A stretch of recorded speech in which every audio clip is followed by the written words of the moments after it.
There's a question I've been sitting with lately.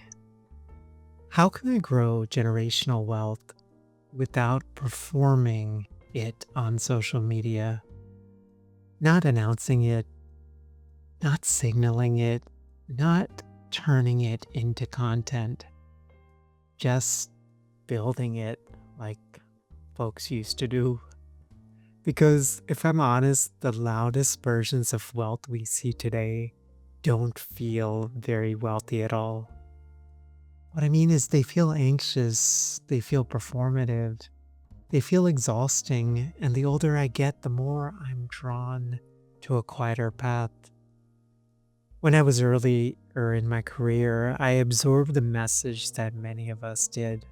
If it's real, you should show it. If you're successful, people should be able to tell. But over time, I started noticing something that didn't quite add up. Some of the calmest and most grounded, financially secure people that I know were almost invisible.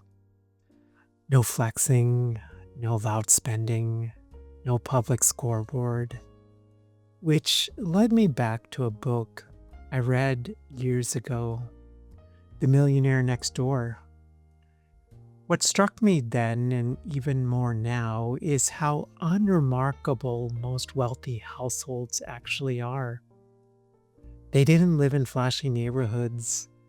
They didn't drive status cars. They didn't look rich. And it wasn't because they couldn't spend. It was because they chose to. They had this weird restraint. The authors found that many millionaires were quietly accumulating wealth by doing the opposite of what modern culture rewards: spending less than they earned, protected privacy. It avoided environments that pressure you to perform success.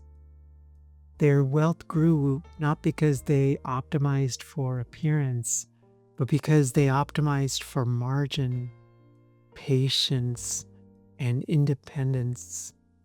That distinction matters. Around the same time, I came across an essay by Tim Ferriss called 11 Reasons Not to Become Famous. It touched me and landed harder than I expected, because Ferriss wasn't arguing against success. He was warning about the hidden costs of visibility, the way attention quietly taxes your nervous system, the way optionality shrinks once everyone is watching, the way privacy, once lost, is almost impossible to buy back. And that idea connected something for me. Maybe the goal isn't to be seen as successful. Maybe the goal is to be free. Free to make decisions without explaining them. Free to change directions quietly. Free to build something durable without an audience weighing in. Here's what I've come to believe.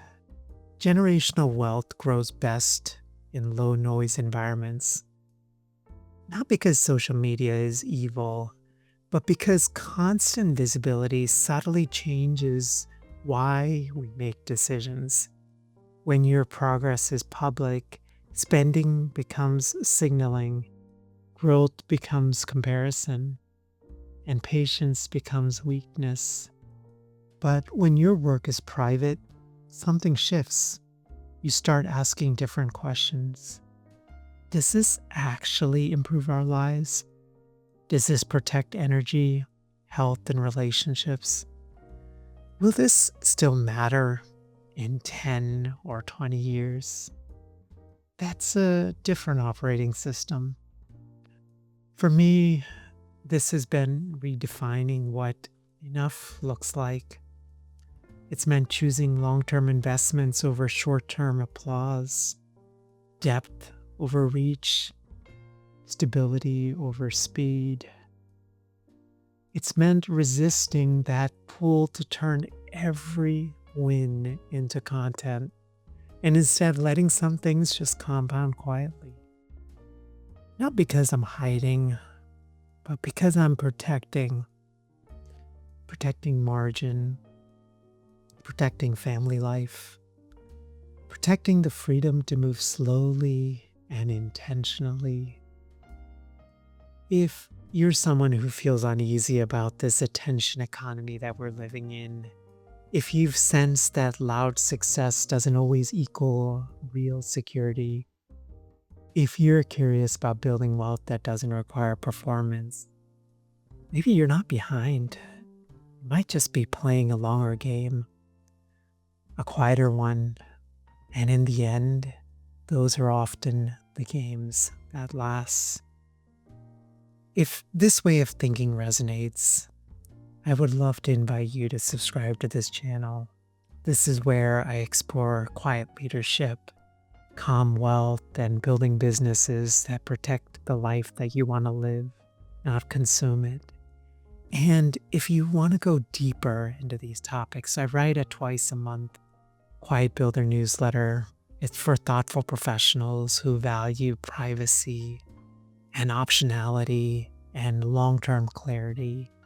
You can find it over at sellingthecouch.com/quiet builder.